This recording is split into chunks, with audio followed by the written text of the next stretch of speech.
Assalamualaikum warahmatullahi wabarakatuh. Alhamdulillah wassalatu ala Rasulillah wa ala alihi wa ashabihi wa man nasarahu wa wala. Alhamdulillah, kita melanjutkan syukur sebanyak-banyak kepada Allah SWT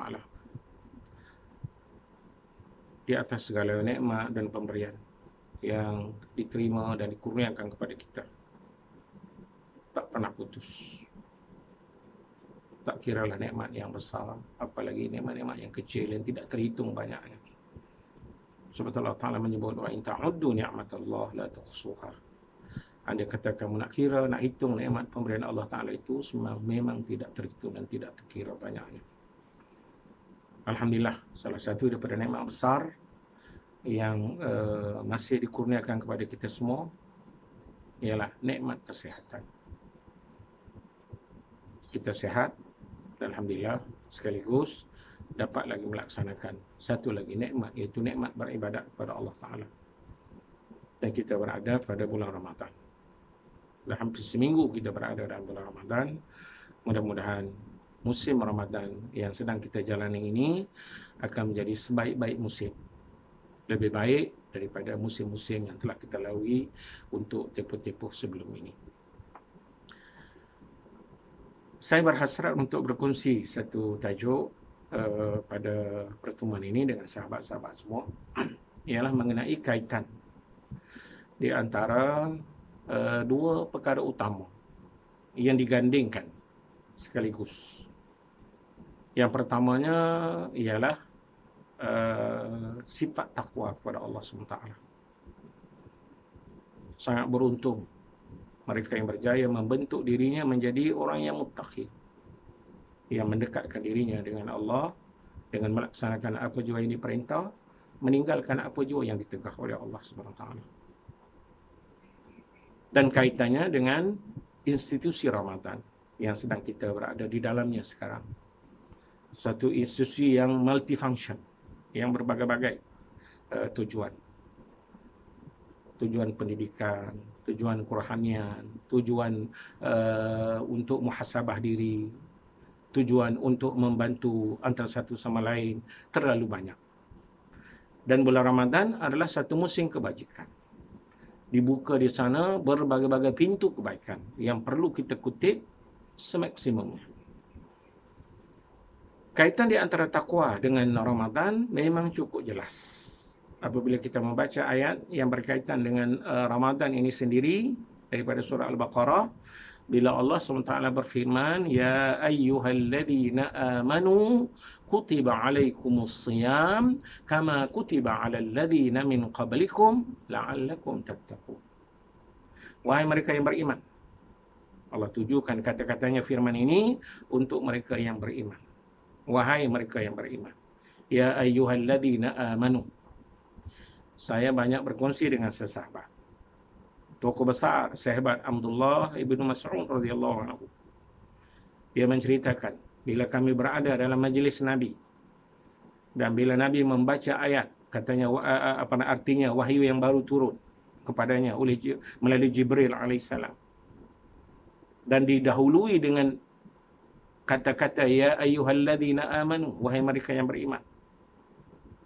Sayyidina Abdullah bin Mas'ud menyatakan, kami memberi perhatian sepenuhnya.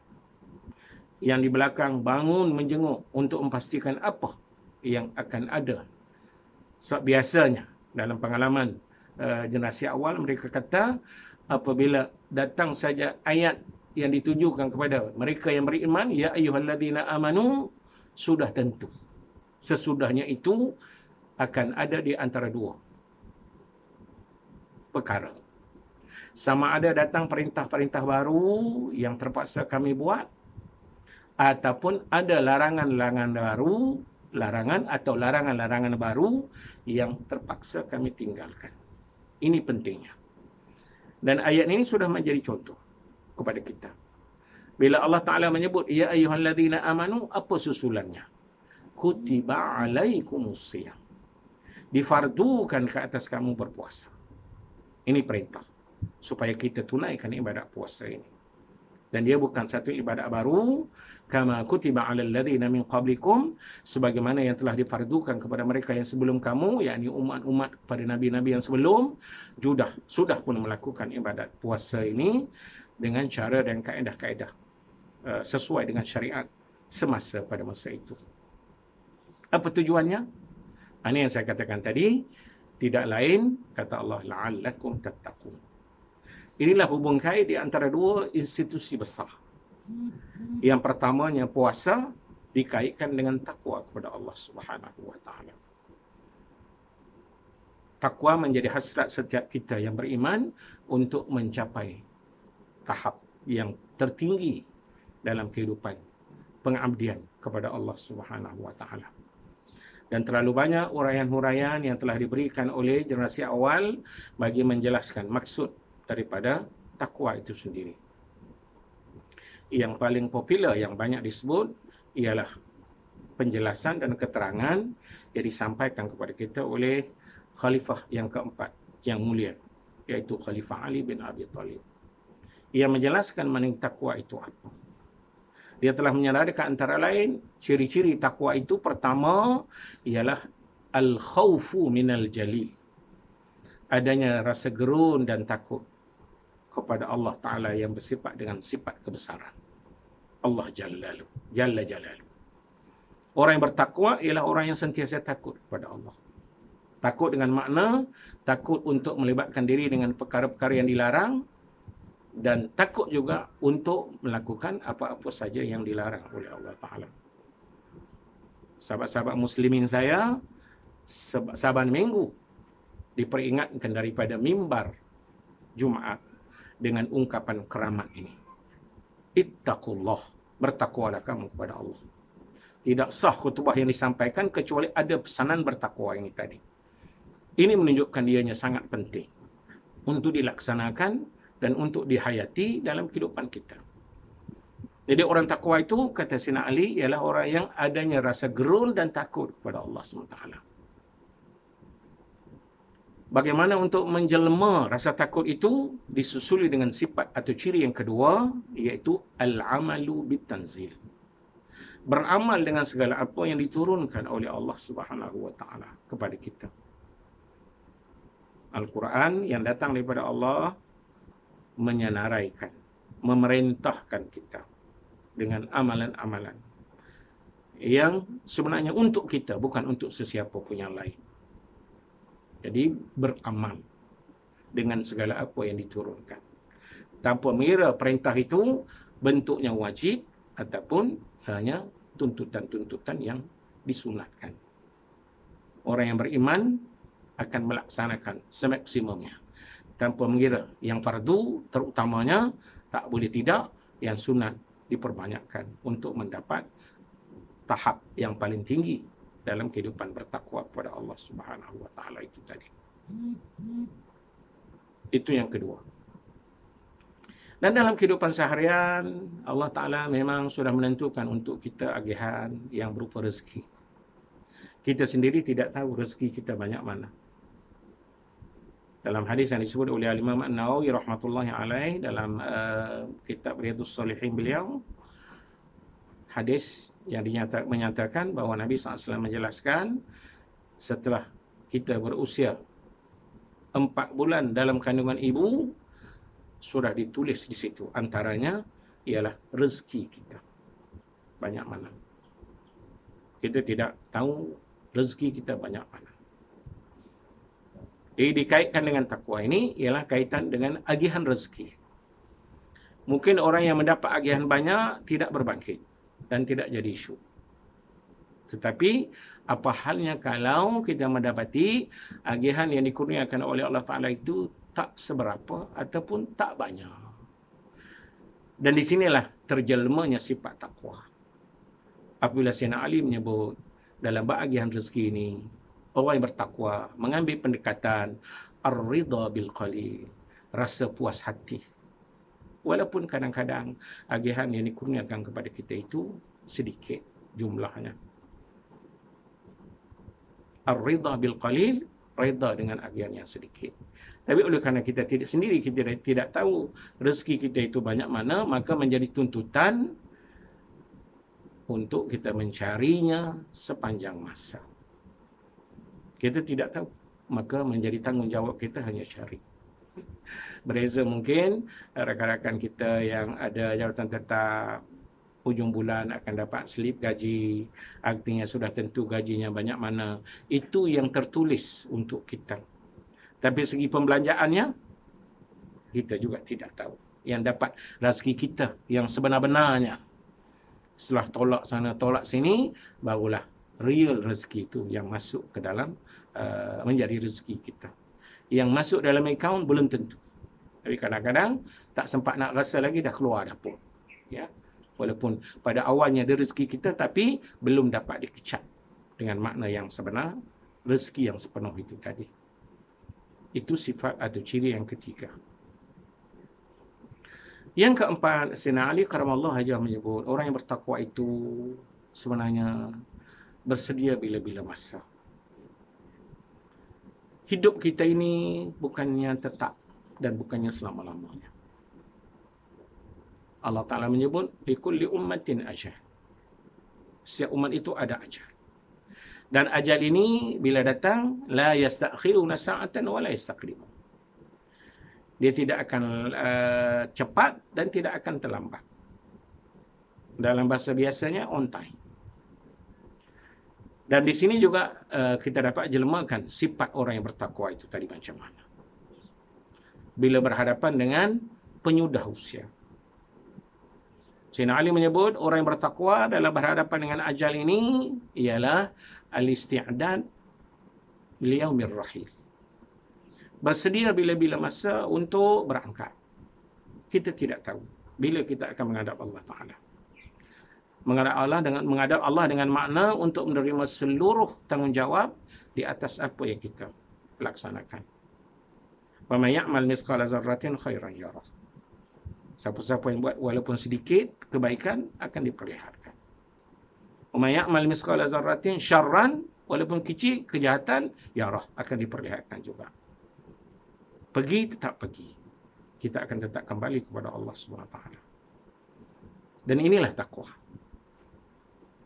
Sebab itulah dalam bulan Ramadan dikaitkan dengan berbagai-bagai cara yang perlu kita lakukan dalam rangka untuk memantapkan ketakwaan kita kepada Allah Subhanahu Wa Taala. Di samping dianya adalah merupakan ibadat, dia juga merupakan skim yang disediakan oleh Allah Ta'ala dengan berbagai-bagai insentif. Pertama, ibadat puasa itu sendiri. Kita sebut, Allah Ta'ala jadikan puasa, fardukan ke atas kita puasa untuk apa? Dikaitkan agar kamu bertakwa dengan puasa. Ini matlamat yang sudah di-underline oleh Allah Ta'ala dalam Al-Quran daripada surah Al-Baqarah ini. Tujuan untuk puasa ialah untuk mencapai takwa. Jadi cek balik. Ini adalah panduan untuk kita semua. Apakah kita akan berjaya mendapat takwa menjadi matlamat yang merupakan objektif utama daripada ibadat puasa ini? Ini yang perlu kita ingatkan sepanjang masa. Bila habis saja bulan Ramadan, inilah perkara yang diperhitungkan. Kita lulus atau tak. Biasanya kalau dalam exam, lulus akan dapat ijazah. Agak-agak layak kita menerima ijazah atau tak. Kejayaan kita dengan dinilai sama ada berjaya ke tidak kita menempatkan diri kita bersama-sama dengan al-muttaqin, orang-orang yang bertakwa itu tadi. Sebab itulah makanya diatur begitu rupa dalam masa yang sangat terbatas ini untuk kita bentuk dan kita asuh diri kita supaya dapat mencapai matlamat itu tadi. Pertama dengan ibadat puasa itu sendiri. Di samping kita melaksanakan perintah Allah, dia juga satu skim di mana Allah Ta'ala nak bersihkan diri kita daripada kesalahan-kesalahan lampau kita. Sebab itu Nabi menyebut dalam dua perkara, tapi didahulukan dengan ungkapan yang sama. Yang pertama, man shama Ramadan. sesiapa yang berpuasa di bulan Ramadan. Satu. Yang kedua, man qama Ramadan, sesiapa yang melakukan qiyam Ramadan. Apa rewardnya, apa ganjarannya? Ghufira lahu ma taqaddama min zambi. Allah Ta'ala akan ampunkan baginya bagi kesalahan-kesalahan dia yang telah lampau. Puasa adalah pengampunan, qiyam Ramadan juga adalah pengampunan. Jadi segala saki-baki, kesalahan-kesalahan lampau kita itu dihapuskan oleh Allah Ta'ala. Sebab dalam bulan Ramadan dianjurkan sangat-sangat kita banyak beristighfar, mohon ampun daripada Allah. Kita jadikan di sini musim untuk kita bertaubat kepada Allah. Ingat peringatan Nabi, at-taibu minaz zambi kaman la zambala. Sesiapa yang bertaubat itu, orang yang bertaubat itu seolah-olah sudah tidak ada dosa baginya. Andai kata kita dijemput, macam kita sebutkan tadi itu, orang yang bertakwa yang sentiasa menunggu, bersedia, standby dalam keadaan kita bertaubat, tiba-tiba Allah Ta'ala panggil kita, apa lagi yang menghalang kita untuk mendapat ganjaran yang besar? Yang paling besar sekali ialah ganjaran syurga daripada Allah Ta'ala. Sebab itulah makanya, marilah kita mengambil masa yang begini sempit, dan Alhamdulillah dalam satu keadaan kita banyak boleh memberi penumpuan yang sebaik-baiknya untuk Ramadan musim sekarang ini. Bila kita sedang ada dan masih menjalani perintah stay at home, safe di rumah. Jadi banyak benda dan banyak masa kita boleh beri tumpuan. Kalau dulu mungkin hari kerja, sibuk dengan kerja di pejabat, masing-masing, balik dah penat, kerja sepanjang hari, tarawih pun, Masya Allah, tengok-tengoklah balik. Sekarang ni kita sendiri yang insyas. Kita berpuasa bersama-sama dengan keluarga, kita bersahur bersama-sama dengan keluarga, kita bertarawih bersama-sama dengan keluarga, bertarawih juga bersama-sama dengan keluarga. Saya baru ni mengucapkan tahniah kepada semua sahabat-sahabat saya yang baru dapat jawatan baru sepanjang Ramadan ini, iaitu jawatan imam di rumah masing-masing. Dan hingga ada kawan kita menyebut Ramadan tahun ini telah melahirkan sebilangan yang paling ramai imam-imam. Tahniah lagi sekali. Jadi artinya salah satu daripada tidak ada halangan bagi kita dan tidak ada alasan. Kita Alhamdulillah sepenuhnya. Jadi mudah-mudahan Allah Ta'ala memberi kekuatan kepada kita untuk melatih diri kita dalam rangka untuk mencapai takwa itu tadi. Masya Allah. Dengan Qurannya, dengan puasanya, dengan qiyamnya, sedikit sebanyak rezeki yang Allah Ta'ala bagi kepada kita, dengan infaknya. Banyak kalangan-kalangan yang memerlukan ini, terutamanya mereka yang tak ada pekerjaan, dihalang pula dengan perintah larangan kita keluar daripada rumah, kurang daripada pandemik 19 yang sedang melanda dunia ini, maka banyak mereka yang terjejas di segi-seginya. Jadi kita Alhamdulillah yang digunakan rezeki, jangan pula lokek untuk berkongsi rezeki yang Allah Ta'ala kurniakan. Wa mimma razaqnahum yunfiqun, di atas apa yang direzekikan kepada kamu, maka infakkanlah balik. Infak inilah yang nantinya yang akan membantu kita dengan ganjaran-ganjaran dan pahala yang begitu besar. Apalagi Nabi pernah menyebut di antara orang yang terbaik itu ialah orang yang berinfak dalam keadaan ada sifat kedekut dalam diri masing-masing. Sekurang-kurangnya dia melatih kita. Nabi sendiri SAW dianggap sebagai insan yang paling dermawan. Dan kedermawanan Nabi kita SAW terserlah, terutamanya pada bulan Ramadan ini. Masya Allah. Dan inilah juga yang telah ditunjukkan oleh para ummahatil mu'minin dan juga para sahabat. Ummul Mukminin Aisyah radhiyallahu anha satu masa dalam bulan Ramadan dihadiahkan oleh anak saudaranya Sayyidina Abdullah ibnu Az-Zubair sejumlah uang. Bila dapat saja pemberian daripada anak saudaranya ini, dia terus keluar untuk mencari mereka-mereka yang memerlukan dan telah diinfakkan. Balik ke rumah, pembantunya bertanya, Dia kata masih ada lagi ke tak baki daripada pemberian yang diberikan oleh anak makcik itu tadi, anak Ummul Mukminin tadi. Dia kata dah habis. Allah katanya, kalau ada, dapatlah pula untuk kita cari juadah untuk berbuka pada hari ini. Rupanya disedekahkan terlebih dahulu. Lupa dengan juadah yang dia nak makan apa untuk berbuka pada hari itu. Inilah dermawan generasi awal dahulu. Masya Allah.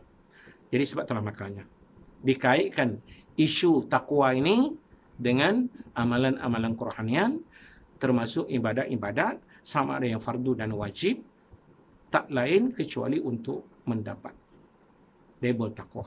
Dan orang-orang yang bertakwa itu pula kemudiannya dijanjikan dengan kejayaan daripada Allah SWT. Antaranya surah Al-Baqarah ayat 189, wattaqullah la'allakum tuflihun. Bertakwalah kamu kepada Allah, mudah-mudahan kamu menjadi orang yang berjaya. Jadi mudah-mudahan dalam peluang yang ada, musim kebajikan yang dibuka pintunya seluas-luas sekarang ini, marilah kita sedut dan rebut segala peluang yang ada dengan melakukan berbagai-bagai perkara, masuk merebut untuk mendapat pintu-pintu kebaikan di sepanjang Ramadan. Saya menyebut satu hadis yang disebut daripada baginda SAW mengenai kalangan, apabila Nabi SAW sebut hadis ini oleh Imam Tirmizi, celaka kata Nabi SAW sesiapa yang berpeluang untuk memasuki bulan Ramadan sehingga bulan Ramadan itu dah habis dan ke penghujungnya tiba-tiba dosanya tidak berampun, tidak diampuni oleh Allah SWT. Artinya di sana ada kecuaian-kecuaian yang dia buat sepanjang bulan Ramadan. Sedangkan kita sebut tadi, siapa yang puasa bulan Ramadan, siapa yang qiyam di bulan Ramadan ini, Allah Ta'ala ampunkan kepada kita. Jadi mudah-mudahan rebutlah ganjaran-ganjaran yang disediakan, yang masih ada di hadapan kita, terutamanya ganjaran Lailatul Qadar dan yang ada di 10 terakhir Ramadan, disusuli pula dengan amalan-amalan lain pada tempoh-tempoh yang tersebut. Sebelum ni, alhamdulillah, ramai rakan-rakan kita yang mengambil kesempatan beriktikaf pada 10 terakhir. Tapi nak buat macam mana, kita dihalang. Tak tahulah, mudah-mudahan ada kelonggaran di hujung-hujung Ramadan, walaupun mungkin tidaklah dalam bentuk yang dapat kita lakukan semau-maunya. Mudah-mudahan masih ada peluang untuk kita beriktikaf di rumah Allah SWT. Mudah-mudahan, andai kata wabak pandemik COVID-19 yang sedang melanda ini menurun kesnya dan diangkat oleh Allah Ta'ala. Jangan lupa juga semua sesahabat, marilah kita baca sama-sama berdoa moga Allah Ta'ala mengangkat bencana dan wabak yang sedang kita hadapi ini. Dan Nabi SAW juga menjanjikan doa setiap yang berpuasa itu akan didengar oleh Allah Subhanahu Wa Ta'ala. Sekali itulah saja yang boleh saya bersama-sama dengan tuan-tuan. Jumpa lagi dalam kesempatan akan datang kalau diizinkan oleh Allah. Aqul qawli hadza, wassalamualaikum warahmatullahi wabarakatuh.